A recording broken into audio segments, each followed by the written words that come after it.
ಹಾಸನದಲ್ಲಿ ಮಾತ್ರ ಏನೇ ಮಾಡಿದ್ರೂ ಕೂಡ ಈ ಡೆಂಗಿ ಅಂತಕ್ಕಂಥದ್ದು ಕಂಟ್ರೋಲಿಗೆ ಬರ್ತಾ ಇಲ್ಲ. ಹಾಸನದಲ್ಲಿ 7ಕ್ಕೇರಿದೆ ಡೆಂಗಿ ಸಾವಿನ ಸಂಖ್ಯೆ. ತುಂಬ ಆತಂಕದ ವಿಚಾರ ಅಂದರೆ ಸಾವಿನ ಸಂಖ್ಯೆ ಜಾಸ್ತಿ ಇದೆ. ಇಡೀ ರಾಜ್ಯದಲ್ಲಿ 0.08% ಅಷ್ಟೇ ಫಿಟಾಲಿಟಿ ರೇಟ್ ಇರೋದು, ಆದರೆ ಇಲ್ಲಿ ಮಾತ್ರ ಜಾಸ್ತಿ ಆಗಿದೆ. ಶಂಕಿತ ಡೆಂಗಿಗೆ 26 ವರ್ಷದ ಯುವತಿಯೊಬ್ಬರು ಬಲಿಯಾಗಿದ್ದಾರೆ. ಅರಸೀಕೆರೆ ತಾಲೂಕಿನ ಮುದುಡಿ ಗ್ರಾಮದ ಸುಪ್ರೀತಾ ಅಂತ. ಇದನ್ನು ಕನ್ಫರ್ಮ್ ಆಗಬೇಕು. ಇನ್ನು ಡೆಂಗಿ ಹಿನ್ನೆಲೆಯಲ್ಲಿ ಜಿಲ್ಲಾಸ್ಪತ್ರೆಗಳಲ್ಲಿ ಹಾಸಿಗೆಗಳು ಭರ್ತಿಯಾಗ್ತಾ ಇವೆ. 6 ಮಕ್ಕಳ ಸ್ಥಿತಿ ಗಂಭೀರವಾಗಿದೆ. ಅವರೆಲ್ಲರಿಗೂ ICUನಲ್ಲಿ ಚಿಕಿತ್ಸೆಯನ್ನು ಕೊಡಲಾಗ್ತಾ ಇದೆ.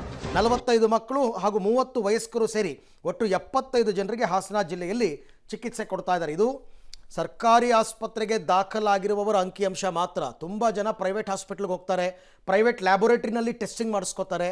ಆ ಅಂಕಿಅಂಶ ಇನ್ನೂ ಸಿಕ್ಕಿಲ್ಲ. ಅದಕ್ಕೆ ಮೊನ್ನೆ ಆರೋಗ್ಯ ಸಚಿವರು ಕೇಳಿದ್ದು, ನೀವು ಪ್ರೈವೇಟ್ ಅವರು ನಮಗೆ ನಂಬರ್ ಕೊಡ್ರಪ್ಪ ಅಂತ ಅಂದ್ಬಿಟ್ಟು. ಸೊ ಹಾಸನದ ಪರಿಸ್ಥಿತಿ ಹೀಗಿದೆ. ಈ ಬಗ್ಗೆ ಮತ್ತಷ್ಟು ಮಾಹಿತಿ ನನ್ನ ಕೊಲೀಗ್ ಶಶಿಧರ್ ಅವರಿಂದ ಪಡ್ಕೊಳ್ಳೋಣ. ಶಶಿಧರ್, ಈಗ ಹಾಸನದಲ್ಲಿ ಡೆಂಗಿ ಕಂಟ್ರೋಲಿಗೆ ಬರ್ತಿಲ್ಲ, ಇದಕ್ಕೆ ಸ್ಪೆಸಿಫಿಕ್ ರೀಸನ್ ಅಂತ ಏನಾದರೂ ಕಂಡಿಡ್ಕೊಂಡಿದ್ದಾರಾ ಜಿಲ್ಲಾ ವೈದ್ಯಾಧಿಕಾರಿಗಳು? ಅದಕ್ಕೇನಾದರೂ ಕ್ರಮ ತಗೊಂಡಿದ್ದಾರಾ ಹೇಗೆ ಅಂತ? ಅರವಿಂದ್, ಏನು ಹಾಸನ ಜಿಲ್ಲೆಯಲ್ಲಿ ಡೆಂಗ್ಯೂ ಮಹಾಮಾರಿ ದಿನೇ ದಿನೇ ಹೆಚ್ಚಾಗ್ತಿರ್ತಕ್ಕಂಥ, ಅದರಲ್ಲಿ ಮಕ್ಕಳಲ್ಲಿ ಹೆಚ್ಚಾಗಿ ಡೆಂಗ್ಯೂ ಮಹಾಮಾರಿ ಕಾಣಿಸ್ಕೊಳ್ತಾ ಇರ್ತಕ್ಕಂಥ. ಇದುವರೆಗೂ ಡೆಂಗಿತ ಶಂಕೆಯಿಂದ 7 ಮಂದಿ ಮೃತಪಟ್ಟಿದೆ. ಅದರಲ್ಲಿ 6 ಮಂದಿ ಬಾಲಕಿಯರು ಸೇರಿದ್ದಾರೆ. ಇದರಲ್ಲಿ 3 ಡೆಂಗಿನಿಂದಲೇ ಸಾವನ್ನಪ್ಪಿದ್ದಾರೆ ಅಂತ ಈಗ ದೃಢಪಟ್ಟಿದೆ. ನಿನ್ನೆಯೂ ಸಹ ಅರಸೀಕೆರೆ ತಾಲೂಕಿನ ಯುವತಿಯೊಬ್ಬಳು ಮೃತಪಟ್ಟಿದ್ದಾರೆ. ಪ್ರತಿನಿತ್ಯ ಜಿಲ್ಲಾಸ್ಪತ್ರೆಗೆ ರೋಗಿಗಳ ಸಂಖ್ಯೆ ಹೆಚ್ಚಾಗ್ತಿದೆ. ನೀವು ಈಗ ದೃಶ್ಯದಲ್ಲಿ ಗಮನಿಸಬಹುದು, ಹಾಸನ ಜಿಲ್ಲೆಯ ಹಿಮ್ಸ್ ಆಸ್ಪತ್ರೆ.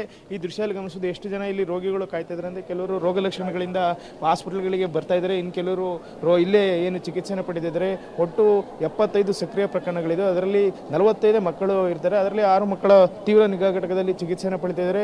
ಉಳಿದವರು ಹಿಮ್ಸ್ ಆಸ್ಪತ್ರೆಯಲ್ಲಿ ದಾಖಲಾಗಿ ಚಿಕಿತ್ಸೆಯನ್ನು ಪಡಿತಿದ್ದಾರೆ. ಎಲ್ಲರಲ್ಲೂ ಸಾಮಾನ್ಯವಾಗಿ ಮೈಕೈ ನೋವು, ಶೀತ, ಜ್ವರ ಕಾಣಿಸ್ಕೊಳ್ತಾ ಇದೆ. ಹಾಗಾಗಿ ಹೆಚ್ಚಿನ ಸಂಖ್ಯೆಯಲ್ಲಿ ಅವರು ಆಸ್ಪತ್ರೆಗೆ ಬರ್ತಾ ಇದ್ದಾರೆ. ಅದರಲ್ಲಿ ಕೆಲವರು ದಾಖಲಾಗ್ತಿದ್ರೆ ಉಳಿದವರನ್ನ ಟ್ರೀಟ್ಮೆಂಟ್ ಕೊಟ್ಟು ಕಳಿಸಲಾಗ್ತಿದೆ. ಇನ್ನೊಂದೆಡೆ ಡೆಂಗ್ಯೂ ನಿಯಂತ್ರಣಕ್ಕೆ ಜಿಲ್ಲಾಡಳಿತ ಸಾಕಷ್ಟು ರೀತಿಯ ಕ್ರಮಗಳನ್ನು ಕೈಗೊಂಡಿದೆ. ಆದರೂ ಡೆಂಗ್ಯೂ ನಿಯಂತ್ರಣಕ್ಕೆ ಬರ್ತಿಲ್ಲ. ವೈದ್ಯಾಧಿಕಾರಿಗಳು ಹೇಳುವ ಪ್ರಕಾರ ಹಾಸನದಲ್ಲಿ ಬಿಟ್ಟು ಬರ್ತಾ ಇರತಕ್ಕಂಥ ಮಳೆ, ಶೀತ ವಾತಾವರಣ ಹಾಗೂ ಗ್ರಾಮೀಣ ಭಾಗಗಳಲ್ಲಿ ಅನೈರ್ಮಲ್ಯತೆ ಹೆಚ್ಚಾಗಿರೋದ್ರಿಂದ ಏನು ಡೆಂಗ್ಯೂ ಹೆಚ್ಚಳಕ್ಕೆ ಕಾರಣವಾಗಿದೆ. ಅಲ್ಲದೆ ಏನು ಡೆಂಗ್ಯೂ ಪ್ರಕರಣಗಳಿದೆ ಅವಕ್ಕೆಲ್ಲ ರೀತಿಯ ಚಿಕಿತ್ಸೆ ನೀಡಲು ಎಲ್ಲ ಸಿದ್ಧತೆಗಳನ್ನು ಮಾಡಿಕೊಂಡಿದೆ ಅಂತ ಜಿಲ್ಲಾಡಳಿತ ಹೇಳಿದೆ. ಮತ್ತೊಂದೆಡೆ ಪಕ್ಕಪಕ್ಕದ ಜಿಲ್ಲೆಗಳಿಂದಲೂ ಸಹ ಡೆಂಗ್ಯೂ ಸೋಂಕಿತರು ಹಾಸನ ಜಿಲ್ಲೆಗೆ ಬರ್ತಾ ಇರೋದ್ರಿಂದ ಇಲ್ಲಿ ಸೋಂಕಿತರ ಸಂಖ್ಯೆ ಸಹ ಹೆಚ್ಚಳವಾಗ್ತಾ ಇದೆ. ಒಟ್ಟಿನಲ್ಲಿ ಏನು ಡೆಂಗ್ಯೂ ಮಹಾಮಾರಿ ಇದೆ, ಇದು ಹಾಸನ ಜಿಲ್ಲೆ ಜನರನ್ನ ಆತಂಕ ಉಂಟು ಮಾಡಿರ್ತಕ್ಕಂಥದ್ದು. ಪ್ರತಿನಿತ್ಯ ಸಕ್ರಿಯ ಪ್ರಕರಣಗಳ ಸಂಖ್ಯೆ ಏರಿಕೆ ಆಗ್ತಿದ್ರೆ ಸಾವಿನ ಸಂಖ್ಯೆಯು ಏರಿಕೆ ಆಗ್ತಿದೆ. ಹಾಗಾಗಿ ಈಗ ಇಬ್ಬರು ಸಚಿವರು ಸಹ ಬಂದು ಅಧಿಕಾರಿಗಳ ಜೊತೆ ಏನು ಸಭೆಯನ್ನು ನಡೆಸಿತ್ತು, ಈಗ ಕಟ್ಟುನಿಟ್ಟಿನ ಸೂಚನೆಯನ್ನು ನೀಡಿದರು. ಆದರೂ ಸಹ ಸೋಂಕಿತರ ಸಂಖ್ಯೆ ಹೆಚ್ಚಳ ಆಗ್ತಿರ್ತಕ್ಕಂಥದ್ದು ಹಾಸನ ಜಿಲ್ಲೆ ಜನತೆಯಲ್ಲಿ ಆತಂಕವನ್ನು ಉಂಟು ಮಾಡಿದರೆ,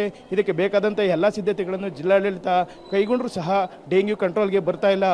Arvind. Okay Shashidhar, thank you ತಮ್ಮೆಲ್ಲ ಮಾಹಿತಿಗೆ. ಸಭೆಗಳನ್ನು ಮಾಡೋದ್ರಿಂದ ಯಾವ ಪ್ರಯೋಜನ ಕೂಡ ಇಲ್ಲ. ನೀವು ಸಭೆಯಲ್ಲಿ ತಗೊಂಡಂತಹ ತೀರ್ಮಾನಗಳು ಇಂಪ್ಲಿಮೆಂಟ್ ಆಗಬೇಕು ಕರೆಕ್ಟಾಗಿ.